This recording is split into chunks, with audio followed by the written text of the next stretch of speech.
Yesu me mujame o. Amari kuwete. Iye mujamene. Amari kuwete. Yesu me mujame o. Amari kuwete.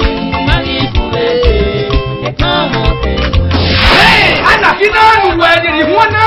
Let's say, oh, he's bright stars of Africa. He came in. My brother is one when I didn't way. He gets to mujamene. What can you do? The man not take out. The man not take out. I take out. Where is me gallery? The man not take out. Where me mega my backbone. At your salary.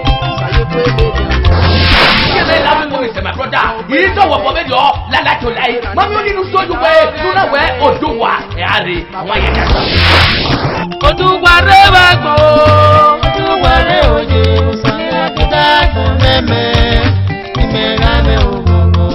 to whatever go,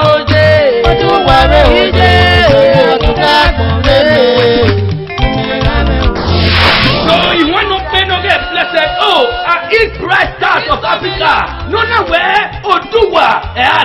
Mommy, when you don't where on the the marketer and the producer, you know, get blessed Sun Entertainment Industry. Motto, with God, all these are possible. No, then number 403 opposite over who wear Sephora Divine Plaza, where Afuwa Jojon, pour les donneurs pas yé, no. Pour cette cible, c'est Waya 081 50 66 36 94. Blessed, oh, you only nigga of the